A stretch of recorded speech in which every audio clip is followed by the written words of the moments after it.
Okay, this is part 2 of solving a linear inequality.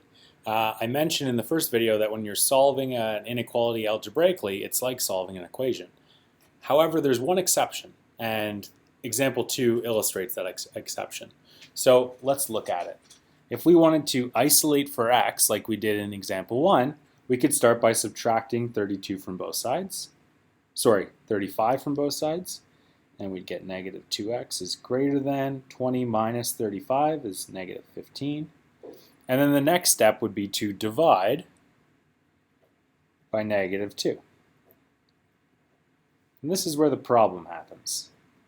When you divide by negative 2, we would think that this would say x is greater than or equal to negative 15 divided by negative 2 is 15 over 2. Or approximately, not approximately, exactly 7.5. What's wrong with this answer is if we plug in a number greater than 15 over 2 in for x, watch what happens. A number greater than 15 over 2, let's say 8.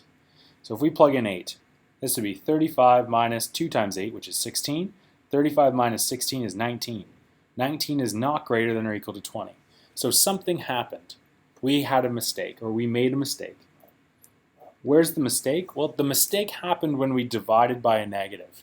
What happens when you're solving an inequality is if you divide by a negative, your first step is to flip the inequality. And I'm going to show you why by solving it a separate way. But that's what happens if you get yourself in a situation where you're dividing by a negative. You have to flip the inequality. What that means is you have to change the sign to the opposite. So instead of greater than or equal to, it becomes less than or equal to. X is less than or equal to 15 over 2. A number less than 15 over 2 is, let's say, 7. If we plug in 7, 35 minus 2 times 7 is 14. 35 minus 14 is 21. 21 is greater than 20. So that satisfies the equation. That's the correct answer. How to avoid dividing by a negative and having to flip the inequality? Well, let's go and try to isolate for x a different way.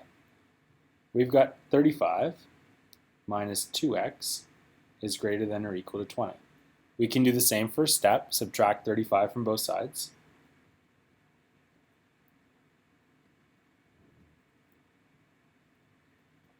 We get negative 15 on the right side. And the next step, as we solved it the first way, was to divide both sides by negative 2. Instead of doing that, what I'm going to do is I'm going to add 2x from both sides, or move the negative 2x to the right side. At the same time, I'm going to add 15 to both sides and move the 15 to the other side. The sign doesn't change because we're not dividing by anything. We're just changing their places. So we get 15 on this side and 2x on this side. And now we can divide by a positive. Divide by positive 2. We don't have to switch the sign. We get this. We get 15 over 2 is greater than or equal to x. And if we read that the other way,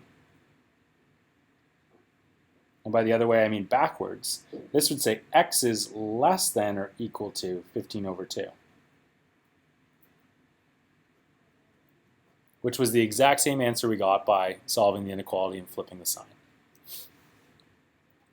Okay, so if you find yourself solving a linear inequality and you get a negative coefficient in front of your x, you can either divide by the negative and flip the sign, or you can switch sides. You can move the negative to the other side and then divide by the positive. Either way, you'll end up with the same answer, the same correct answer. If you divide by a negative and don't switch the sign, you'll end up with the incorrect answer.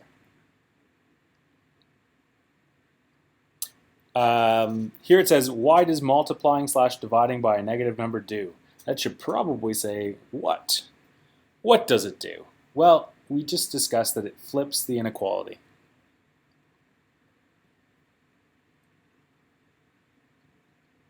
Can you prove this with a test? Nope, but we can demonstrate it. To demonstrate, 4 is greater than 3. That's true, correct? Yes. What if we multiplied both sides by negative 2? Negative 2 times 4 greater than negative 2 times 3. I said dividing by a negative flips the inequality, so does multiplying. And here's why. Negative 2 times 4 is negative 8. Negative 2 times 3 is negative 6. Is negative 8 greater than negative 6? No. No, it's not. So what should we do? Well, multiplying both sides by a negative, we should flip the inequality. We get negative 8 instead of greater than should be less than negative 6. That's correct. So when multiplying or dividing by a negative, we need to flip the inequality. Okay, try one of these on your own and check your answer on the course website. And after you do that, we're going to continue on with an example of a double inequality. So if you need to, pause the video. If not, keep watching. A double inequality is pretty much the same as a regular single inequality, which we just did 2 examples of, except there's 2 symbols or 2 inequalities. The way this example works is we simplify everything in the middle, and then we work our way out and isolate for the x in the middle. Okay? Anything you do to the left side, you need to do to the right side in order for the inequality to stay true. So I'm going to walk you through solving this double inequality. This says 30 is less than or equal to this big expression, which is less than or equal to 46. So here we go. Keep the 30, and we're going to distribute the 3 into both terms, and we get 6x plus 12. Distribute the negative 2 into both terms, we get negative 2x minus 2, less than or equal to 46. Simplify and collect like terms in the middle. 30 is less than or equal to 6x minus 2x is 4x. 12 minus 2 is 10. Okay, we've simplified it as much as possible. Now we're going to try to isolate for x in the middle. So anything we do to the 30, we also need to do to the 46. So if we want to subtract 10 to eliminate it from the middle, we have to subtract 10 from both the left and the right. 30 minus 10 is 20. 46 minus 10, 36. Leaves you with 4x in the middle. Now we want to divide both sides by 4. If it was negative, we'd flip both inequality signs. Since it's positive, we don't have to. 20 divided by 4 is 5. 36 divided by 4 is 9. And now we have an answer. That x is less than or equal to 5. X is greater than or equal to 5. We read from the middle out. And x is less than or equal to 9. So let's pick some values and test. 6. 6 satisfies. Bigger than 5, less than 9. If we plug 6 in, we should get a number between 30 and 46. Some quick math here. 6 times 2 is 12, plus 4 is, 16, times 3 is 48. So we have 48. And we're going to subtract 6 plus 1 is 7 times negative 2 is negative 14. 48 minus 14 is 34. 34 is between 30 and 46. So it looks like we're right here with our answer. Okay.